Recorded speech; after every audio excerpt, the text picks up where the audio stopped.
제가 페이스북을 많이 하거든요. 네. 근데 이번 학기에 저희 그 학교 커뮤니티 사이트 고려대학교 대나무숲 페이지를 보다가 학벌주의가 심해졌으면 좋겠어요라는 글을 봤어요.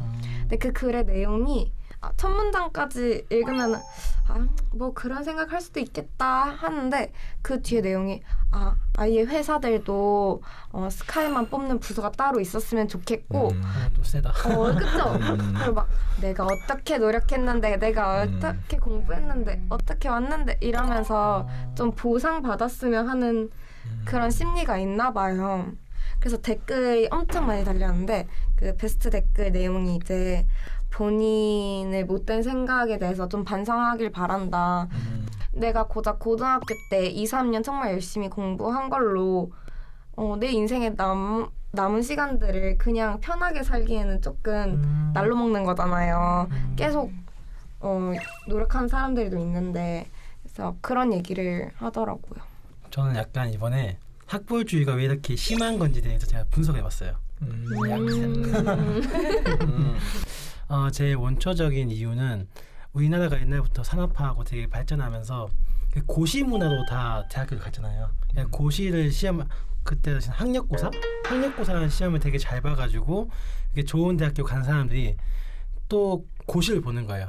그러니까 시험 잘 본 사람들이 좋은 학교 가고 또 좋은 학교에 다니는 사람들이 또 시험 잘 보니까 그러다 보니까 어떻게 보면 대한민국 위쪽에 다 대학교 좋은 분들만 모여 있고 또 인맥 라인 탄다고 하죠. 라인 타고 하다 보니까 또 엄청 이제 그게 커진 거예요. 또 두 번째 이유는 그 배치표예요. 배치표라고 들어보셨어요? 수능 배치표? 아니요. 그러니까 제가 대학교 들어갈 때만 해도 저희 교실에 뒤에 게시판에 엄청 큰 포스터가 있어요. 포스터에 몇 등급부터 몇 등급까지는 무슨 학교, 무슨 과 이런 식으로 이렇게 줄을 딱 세우는 거예요. 그러다 보니까 당연히 나는 직업이나 이런 과에 대한 생각보다는 이 좋은 학교에 가야 된다. 그런 생각을 가지고 이제 공부를 하는 거예요. 대학교는 원래 공부를 하러 가는 곳인데 그냥 자기의 그런 이미지를 위상을 높이는 그런 스펙을 키우는 그런 기간이 돼버리니까 그래서 좀 큰 문제인 것 같더라고요. 조금 안타깝네요. 네. 그런 거 보면은 나의 한계는 여기까지인가 보구나 하면서 스스로 한계를 정하게 되는데 그러면 좀 중국에서도 몇 년 전만 해도 그렇지 않았는데 요즘에는 학벌도 많이 보더라고요. 맞아요. 뭐 상해에서 취직하는 사람들이 많고 북경에서도 많고 그래서 북경 대학교 가는 사람들도 많이 생기고 북경 대학교를 가고 싶으면 사실 원래 북경에 호구가 있어야 더 유리해요. 그게 어떤 의미에서 말씀하시는 거예요? 왜 수능 점수가 달라요. 교육 체질도 다르고 수능 점수도 달라요. 그러니까 시험이 다르다는 거죠. 시험도 다르고 점수도 달라요. 그래서 다른 뭐 상해에서 북경 대학교 가고 싶으면 점수를 좀 더 높이 쳐야 되고 북경에서 북경대를 가고 싶으면 사실 점수 그렇게 높지는 않아요. 그러니까 북경 사람이라는 게 어떻게 보면 점수를 더 주고 스펙이 되는 거네요. 북경대는 사실 뭐 지방 다른 외지 사람도 많지만 북경 사람이 많아요. 한 90% 80%는 다. 되게 신기하다. 약간 좀 저희는 뭐 서울 사람이라고 서울대학교 가는 거 아니고. 네, 그래서 북경 호구가 그렇게 비싸고. 저희 나라 왜냐면은 크니까 그래서 지방마다 교육 수준도 다르기 때문에 그래서 교육 시스템도 되게 달라요. 그래서 수능 볼 때 이게 어느 지역에 어떤 과목의 점수가 더 올려야 하는가 그것도 되게 달라요. 예를 들어 상하이는 영어를 많이 쓰잖아요. 네. 그래서 영어 시험 되게 어렵고 근데 상대적으로 수학이나 국어는 좀 더 쉬워요. 네. 저 같은 경우는 이거 제가 경험했던 건데 요즘 날씨가 춥잖아요, 한국은. 네네. 그리고 또 난 또 중국에서 살다 한국으로 올 때 그 그 한국 친구들이 입는 그 과장이나 맞아. 네. 그런 게 좀 맞아요. 많이 부러웠어요. 소속감도 있고 그쵸. 좀 간지나기도 하고 두 가지 이유로 맞추죠. 이제 하나는 뭐 소속감을 느끼기 위해서, 엄청 또 하나는 따뜻해요. 진짜 그냥 따뜻함을 위해서. 그렇죠. 일단 추우니까. 엄청 따뜻해. 그래서 시험기 갈 때 맨날 그 과잠 입고 다니고 진짜 입기도 편하고 따뜻하고 실용성이 좋으니까 입고 다니는데 학교 근처에서 입는 건 괜찮아요. 안암동 안에서는. 근데 그 옷을 입고 좀 조금이라도 다른 데를 가면 이제 모든 사람들이 그런 건 아닌데 아주 가끔은 좀 수근수근거리는 소리가 들리더라고요. 시기하는 건가? 뭐 잘 모르겠는데 제가 그때 이제 이어폰을 안 끼고 있어서 들었던 대화가 야 고대야 고대 아이고 요즘은 대박이다 진짜. 그런 얘기도 들었었고 아 이번에 연대가 이기지 않았나 이러면서 그런 맞아요. 얘기를 한번 들었었어요. 방금 말했지만 북경대를 가려면 북경 호구가 필수잖아요. 그런데 다른 지방 그 뭐 상해나 광주나 이런 좀 돈이 많은 가정에서는 북경 호구를 사서 그 아이를 북경대를 보낸대요. 네, 그래서 이슈도 많이 생기고. 그것도 비싸겠네요. 엄청 비싸고 돈만 있어도 안 되고 관시 있어야 왜 되고 하니까. 네. 제가 느꼈던 게 제일 큰 문제는 제가 고등학교 다닐 때 그 표 말고 저희 뒤에도 그런 포스터가 있어요. 뭐 내용이 뭐냐면은 오늘 노력하지 않으면 내일부터 굶어 죽는다. 숨 쉬어보면은 아 나중에 미래가 없다, 어둡다, 인생 어둡다. 그래서 그런 거 보고 아 진짜 스트레스 엄청 심하게 받고 또 1학년, 2학년 때 그 미술 아니면 체육 수업 있거든요. 근데 고3 때문에 다 빼요. 고등학교 3학년부터 체육 시간 됐다. 근데 국어 선생님 들어오셨어요. 오늘은 체육 시간 없어진다. 일단 각오 하고 있어라. 네, 그래서 사실 그런 교육은 진짜 완전 종합적으로 보면은 애한테 되게 안 좋잖아요. 그렇죠. 다 배워야 하는데 근데 수능 위주 약간 주입식 교육을 받아서 그것도 걱정돼요. 제 개인적으로. 이게 또 항상 수능이 끝나면은 항상 뉴스에 나오는 게 있어요. 항상 수험생이 자살했다. 맞아요. 항상 그러니까 이게 항상 있어요. 이번에도 있었고, 그러니까 그 학생은 그런 거죠. 그러니까 자기 인생에서는 수능이 전부라고 생각한 거죠. 사실 인생이 정말 넓고 엄청난 길이 많은 길인데, 근데 항상 그런 문제가 생기니까 좀 안타깝죠. 되게 꽃다운 나이에. 저는 우리 과 같은 경우에 사실 뭐 상관은 있죠. 아무래도 네. 조금은 있는데 네. 이공과 같은 경우에는 좀 덜 하는 것 같아요. 뭐 기술이 있으면 좀 더 유리하고 그 기술을 좀 더 잘하면 좀 더 유리하는 것 같아요. 저는 이제 생물을 공부하고 있는데 네. 뭐 학벌도 중요하긴 하는데 만약에 이제 그건 이제 학부생일 경우는 학벌이 조금 중요한 것 같아요. 근데 네. 대학원을 가고 박사 과정을 밟을 경우에는 내가 어떤 실험을 했고 어떤 논문을 냈고 그런 걸 좀 더 회사에서 많이 볼 것 같아요. 얘가 이 학교 출신이 아니라 우리가 지금 추구하고 있는 제품이랑 맞는 걸 연구하고 있는지 그런 걸 좀 더 보는 것 같아요.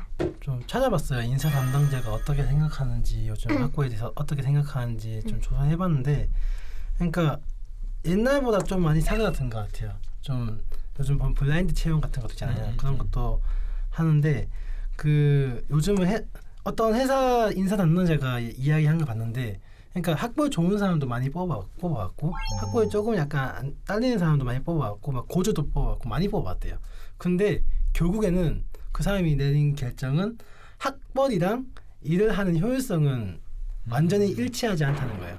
물론 이제 학벌이 좀 좋으면 그 약간 더 일을 잘한다는 가능성이 있겠지만은 그렇다고 일치하지 않는 거예요.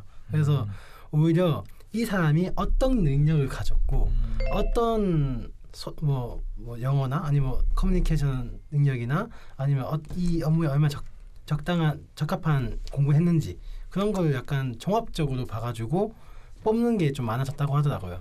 제가 조사를 해봤는데 그 학벌이 어떤 나라에서 제일 중요하는가 그 순위가 있어요. 한국 거기 한 한국, 20개 나라가 있는데 아시아 나라 딱 2개밖에 없어요. 한국이나 일본. 근데 한국은 순위 되게 높아요. 5위예요. 네. 그래서 그만큼 학벌이 중요하는 뜻이죠. 제가 말하고 싶은 게 우리나라에서도 학벌이 높을수록 좋기는 하지만 근데 안 좋은 상황도 있어요. 오히려 학벌이 높으면 그 어떤 상황이냐면은 여성한테 특히 결혼하기 위해 그 소문 많이 보잖아요. 종매 결혼 뭐 어디에 가입하면은 거기 담당자 일단 이 여성의 학벌부터 봐요. 너는 박사야? 박사냐면은 너는 회원비 10만 원 정도 더 많이 내야 된다. 왜냐면은 중국에서 그런 재밌는 말이 있어요. 이 세상에서 인간은 3가지가 있다. 여성, 남성, 여박사, 여자 박사. 여자 박사는 너무하다. 보통 사람 아니다. 너무 무서운 존재다. 네, 그래서 결혼할 때 남자가 사실 학벌이 너무 높은 여성이 선언하진 않아요. 좀 부담스럽다고 느껴요. 맞아요. 그래서 저희 가족들도 그 가족 모임 할 때마다 저한테 미정아 너 사실 그렇게 열심히 할 필요가 없는데 너가 진짜 계속 공부하면 나중에 시집 가기 힘들 수도 있다. 네.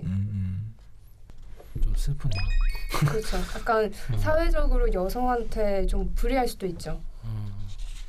그런 점은 좀 개선돼야 된다고 생각합니다. 중국에서도 근데 제 주변 사람들 이야기 들어보니까 오히려 약간 학벌이 약간 자기가 엄청 우수하다고 생각을 안 했는데 그러니까 그거에 대해서 막 절망을 하면 이제 끝나는 거예요. 근데 그러니까 자기가 이게 좀 부족하다고 느끼니까 다른 부분에서 좀 자기가 좀 더 공부를 하고 약간 자기 약점을 채우는 거예요. 그러다 보니까 어쩌다가 이게 쌓이다 보니까 진짜 엄청난 강점이 되는 거죠. 그러니까 다양성도 있고 좀 더 전문성도 있고 그래가지고 그런 식으로 요즘 사업에 성공하는 사람도 많아요. 취업에 이렇게 성공하는 사람도 많고 그러니까 제 주변에 어떤 분이 이렇게 여행 관련된 사업으로 되게 성공을 했어요. 성공했는데 근데 그분이 굉장히 그 학벌 컴플렉스가 굉장히 심한 분이었거든요. 진짜 삼수까지 하고 나는 진짜 삼수에서 학교 왔는데 이 학교도 정말 마음에 안 든다. 막 그런 식으로 절망하고 막 그러다가 생각을 고쳤대요. 그냥 내가 능력을 키워야 된다. 학벌 같은 것보다 능력이 중요하다. 그래가지고 공부도 엄청 많이 한 거예요. 공부도 많이 하고 경험도 많이 쌓고 그러다 보니까 지금 되게 유명한 회사 CEO가 돼 있거든요. 그러니까 막 많은 사람들이 뭐 자기 원하는 대학교 안 갔다고 해서 너무 막 좌절하지 말고 그러니까 자기 위치에서도 또 열심히 할 수 있는 부분이 있으니까 그러면 또 플러스 알파가 되지 않을까 생각해요. 네. 중국에서도 많이 유명한 창업가 마윈도 그렇고 사실 학벌이 그렇게 높지는 않아요. 그쵸. 네. 능력이 있고 뭐 더 열심히 하고 하니까 좀 더 위대한 그런 거 창업가가 있잖아요. 있지 않을까. 저희 대학교 졸업할 때 저희 뭐 학교에서 높은 분이 와서 연설 같은 거 해주잖아요. 근데 유튜브에 들어가 보면 유명한 뭐 졸업 연설 같은 게 있는데 거기서 어디 미국 대학교에서 누가 연설하는데 자 여러분 되게 졸업 축하해요. 이제 여러분들은 미국에 있는 93%의 사람들과 똑같은 자격을 갖고 있어요. 그리고 여러분 중 아마 반은 실업자가 될 거예요. 막 이러면서 하는데 누군지 알 것 같아요. 그쵸. 이거 되게 유명했었어요. 코난 오브라이언 맞죠? 맞아요. 네. 그래서 그런 거 보고 뭐 학벌도 중요하지만 이제 아까 종호 씨도 얘기했던 것처럼 공부도 하나의 뭐 능력이 될 수 있지만 저는 경험도 공부라고 생각을 해서 그 2가지 공부를 다 잘하면은 결국엔 다 어딜 가나 이제 본인을 되게 원할 것 같아요.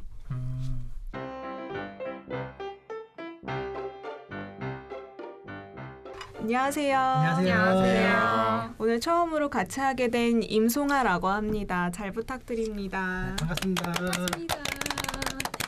네, 자, 우리 오늘의 주제는 청년들의 쉼표, 갭이어. 네. 혹시 여러분 갭이어라는 주제 그 단어 자체 알고 있는지 아니면 어떻게 알고 있는지 제가 한번 또 조사해봤습니다.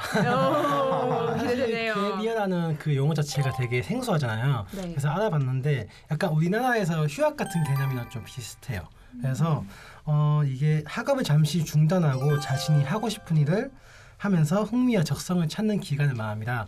이게 1960년도에 이제 영국에서 처음 시작돼가지고 뭐 워킹홀리데이, 뭐 해외 봉사, 그리고 여행, 뭐 인턴 이런 프로그램도 제공되었는데요.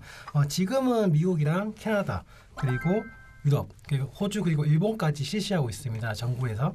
그리고 2011년도에 우리나라에서도 한국 갭이어라는 비영리 단체가 생겼어요. 그래가지고 그 단체에서도 이제 갭이어에 대해서 장려를 하고 다양한 프로그램을 제시하고 있습니다. 네. 저는 갭이어 처음 들어본 것 같아요 이번에. 그래서 찾아봤더니 영어로 갭 이어 이렇게 해가지고 그 뜻은 이제 이해를 하겠더라고요. 그리고 요즘 실시되고 있는 중학교에서 실시되는 자유학기제 생각났어요. 맞아요. 네. 맞아요. 그런 게 비슷한 것 아닐까라는 생각합니다. 또 친구들 보면 보통 다 봉사활동이나 그리고 뭐 돈을 모아서 여행을 가거나 그리고 타지 가서 뭐 공부를 하거나 아니면 뭐 취직해서 이렇게 타직 생활도 이제 적응하고 그리고 미래의 사회 생활도 미리 좀 적응할 수 있는 기회라고 생각해요. 저는 사실 갭이라는 개념은 그 전에 이미 알고 있거든요. 왜냐하면은 저희 나라는 없지만 주변 그 유럽 친구나 아니면 미국 친구들 얘기 들어보면은 고등학교 졸업하고 그 1년 쉴 수 있는 시간을 가질 수 있다고 들었어요. 그때 되게 부럽어요. 아니에요. 아는 친구가 많아요. 외국 친구가 주로 많아요. 그래서 되게 부럽고 백의회에서 네. 그 학생들 그 꽃 그 1년 활용할 수 있게 강제로 일 못하게 했어요. 아 진짜요? 네. 대박. 너무 좋은 것 부럽다. 같아요. 너무 부러워요. 네, 네. 일단은 유명하기는 엠마 왓슨이랑 그리고 그 오바마 딸 그분들도 이제 많이 하셨고 저도 이제 미국 친구 2명이 갭이어를 간 친구가 있는데 제가 옛날 미국에 있을 때 만났던 친구거든요. 근데 저도 이제 한국 돌아오고 그 친구도 2명 다 중국에 유학 갔어요. 중국 사람도 많이 만나고 근데 그 친구도 옛날부터 중국이나 아시아 문화에 되게 관심이 많았었거든요. 그래가지고 거기서 되게 많이 배웠대요. 약간 아예 문화가 미국이랑 중국 아예 다르니까 그래서 한 명은 지금 아예 중국에 남아있고 한 명은 아예 미국 돌아가가지고 이제 중국계 그 중국과 관련된 일을 하고 있어요. 아 연결고리가 됐네요. 네, 그래가지고 지금도 연락하는데 되게 좀 괜찮은 시간이었다고 하더라고요. 그 엠마스는 브라운 대학교 입학하기 전에 공정무역 기업에서 일을 했다고 하더라고요. 피플트리라는 곳에서. 그리고 또 하나는 엠마스는 연기 말고 디자인 쪽도 관심이 있어서 맞아요. 디자인에서도 다녔다는 걸로 알고 있어요. 네. 저도 생각해 보니까 그 독일에서 친구 한 명이 한국에 놀러 왔었는데 그 친구가 아시아 문화권에 관심이 많아가지고 한국 오기 전에 일본에서 농장에서 일을 하고 왔다고 하더라고요. 생각해보니까 그 친구도 나름의 갭이어를 가졌던 것 같아요. 네. 생각해보면 교환학생이나 뭐 어학연수, 워킹홀리데이로 한국 대학생들이 많이 지금 갭이어를 가지고 있지 않나. 그 갭이어라는 개념 자체를 몰라도 그렇게 그렇죠. 활용하고 있지 않나라는 네. 생각이 들어요. 저도 교환학생을 다녀왔고 또 네, 주변에도 그렇게 하는 것 같은데 저는 오히려 조금 생각이 다른 게 그 주변들의 시선이 아직까지 갭이어에 대해서 좋을까라는 데선 좀 의문이 드는 것 같아요. 저도 스웨덴으로 저는 교환학생 다녀왔는데 너무 좋았어요. 그래서 다시 한국에 와서 다시 가고 싶다 해서 다시 갈까 했지만 어떤 주변들 시선들 그렇죠. 좀 넌 또 외국 여행 가는 거야? 뭐 약간 노는 것 같은 분위기가 있으면 좀 네, 그럼 다시 가기는 좀 어려웠던 네. 아직까지는 좀 시선이 어렵지 않을까? 네. 근데 그 요즘 찾아보면 아까 제가 말씀드린 것처럼 고등학교에서 대학교 사이에 1년씩만 갖는 게 갭이라고 하잖아요.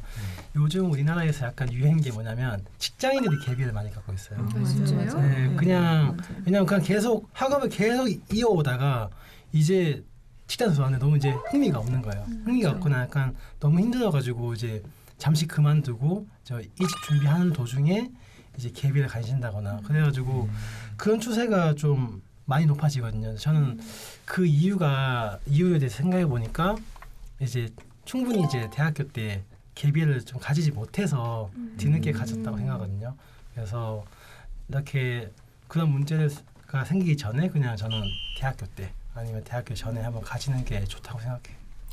중국에서는 사실 개비어 가지는 친구들도 별로 없지만 휴학도 없어요. 중국에서 휴학 자체 그 체제가 없는 거예요. 중국에서는 휴학이 안 되고 휴학하면 방금 말했다시피 주변 시선이 좀 좀 그렇죠. 그래서 휴학하는 친구들도 별로 없고 그냥 쭉 4년을 다닌 다음에 여행을 가거나 아니면 그냥 다니고 직장을 쭉 다니는 친구들이 많더라고요. 휴학이 아예 불가능한 거예요? 그게 아니라 휴학할 수 있는데 근데 보통 예를 들어 나 다음 학기 휴학할 거야 그런 얘기 친구한테 말하면은 친구가 무조건 너 어디 아프니? 아니면 집안 뭐 집에서 어떤 뭐 안 좋은 일이 있니? 그런 시선 갖고 있어요. 네. 하긴 저도 저번 한 2년 전에 게스트하우스에서 일한 적이 있었는데 같이 일하는 분이 홍콩 사람이었어요. 근데 그분도 그냥 휴학한다는 것에 대해서 되게 약간 좀 의구심을 품더라고요. 한국 사람들 왜 이렇게 한국 대학생들 왜 이렇게 휴학을 많이 해요? 막 되게 혼란스럽다고. 근데 그분은 이제 우리 학교 서강대학교 다니는 분이었는데 주변 사람들이 계속 휴학하니까 되게 약간 혼동이 온 거예요. 우리나라는 무조건 뭐 워킹홀리데이나 뭐 어학연수 간다고 하더라도 다 끝내고 가는데 얘네들은 왜 중간에 가지? 뭐 이런 생각을 하더라고요. 저도 진짜 휴학 한 번 한 적도 없고 쭉 초등학교부터 중학교, 고등학교, 대학교 이렇게 다니고 바로 또 취직했거든요. 네. 그래서 취직하고 나서 그때부터 생각하기 시작하는 거예요. 이걸 과연 제가 원하는 거 맞나? 왜냐면은 일하면서 사실 매일 똑같은 거 하니까 되게 지치거든요. 그래서 그때부터 내가 지금 하고 있는 일 진짜 나랑 맞는 건가? 그래서 그때부터 약간 스스로 의심을 많이 하기 시작했어요. 그래서 내가 왜 이제 와서 이런 문제를 생각하고 있나? 왜냐면은 그거 휴학 아니면 갭이라는 그런 거 없으니까 그 생각할 수 있는 그런 기회 시간이 없어서 그 직장 다녀봐야 자기 원하는 거 그거 깨달은 거예요. 그래서 너무 아쉬웠어요. 제가 개인적으로. 저는 개인적으로 그런 단체가 많이 생기면 좋겠어요. 지금 이렇게 포털 사이트에 개비어라고 치면 우리나라에서는 한국 개비어 딱 하나밖에 없어요. 근데 이제 그 대표님이 나도 이렇게 홍보를 많이 해가지고 좀 알려지고 있지만 아직까지 저도 처음 들었거든요. 개비어? 개비어 뭐지? 휴학 이런 느낌? 그래가지고 약간 제 생각에는 이런 거 매스컴이나 약간 방송을 좀 이용하면 될 것 같아요. 예를 들자면 최근에 여행이나 뭐 이런 거 관련된 여행이 뜨니까 여행 관련된 TV 쇼가 많이 뜨고 막 그런 유행이 타잖아요. 그래가지고 약간 갭이어라는 그런 개념을 약간 은근슬쩍 꺼내면서 이렇게 말해도 좋고 아니면 따로 갭이어라는 따로 그런 갭이어의 테마의 그런 프로그램 만들어가지고 이제 대학생을 데리고 와서 이제 갭이어에 대해서 이야기를 한다거나 연출한다고 일단 그 개념 자체 대중한테 좀 전달하고 싶어요. 일단 개념을 대중화시켜야 된다고 생각합니다. 네. 저는 아무래도 그 한국에서 갭이어가 잘 되려면 국가적으로 좀 많이 도움을 줘야 된다. 지원이 먼저 1차적이다라고 생각을 해요. 그리고 또 다양한 프로그램도 역시 많이 만들어져야 될 거고 그러려면 갭이어에 대한 기획자들, 회사들도 많아져야 될 것 같고요. 왜냐면은 한국은 아무래도 지금도 교환학생, 워킹홀리데이 이런 걸 하지만 그런 것들이 하나의 스펙이잖아요. 그래서 그걸 안 하면은 너 외국에 뭐 안 갔다 왔어? 뭐 외국에서 영어 공부 안 했어? 이렇게 되는 것처럼 갭이어도 뭔가 계속 해야 돼 하다 보면은 꼭 해야 되는 스펙처럼 좀 변질될 가능성이 있다라는 생각이 들기 때문에 그런 부분에서 인식 개선도 필요하고 국가적으로 지원이 많이 필요하다라는 생각을 하고 있습니다. 네. 저는 개인적으로 저희 나라 일단 개비호보다는 휴학은 좀 자유롭게 할 수 있으면 좋겠어요. 왜냐면 그 제도가 없으면은 하고 싶은 일 다 할 수가 없잖아요. 좀 정당화 시키게 좀 그 학교부터 교육부부터 그런 제도 일단 만들고 좀 더 학생들 선택지 좀 더 많이 만들어줬으면 좋겠어요. 저는 도시 생활을 너무 오래 했기 때문에 좀 완전 정반대의 삶, 180도 반대의 삶, 농촌에 들어가서 살고 싶은데 자연. 네. 자연인데 정말 TV도 안 나오고 핸드폰도 안 되는 곳 있잖아요. 핸드폰 없으면 안 되는데. 우리 병록 씨는 안 되는 것 같은데요. 스마트폰 중독. 안 가. 완전 심심한 삶을 네. 살아보고 싶어요. 그래서 그 삶이 저한테 잘 맞는지 네. 잘 맞으면은 계속 그 시골 생활을 하고 네. 아니면은 다시 도시에 돌아왔을 때 지금 주어진 것에 감사해야겠다는 마음이 들 것 같은 거예요. 어떤 도시에서 한 달 살기를 하고 싶어요. 옛날부터 약간 환상이 있던 곳이 모로코거든요. 모로코 하면 굉장히 뭔가 약간 예쁘다고 네, 들었는데. 사진 찍기도 되게 이쁘고 되게 약간 제가 옛날에 알라딘이라는 만화를 되게 좋아했어요. 약간 그런 약간 이슬람 뭐 사원도 있고 뭐 사막도 있고 뭐 낙타도 있고 낙타 타면서 사막에서 별밤 보고 이렇게 그런 약간 로망이 있어가지고 제가 또 할레포도 좋아하거든요. 그래가지고 그런 곳에서 한 달 동안 혹시 계비를 가질 수 있다면 갖고 싶네요.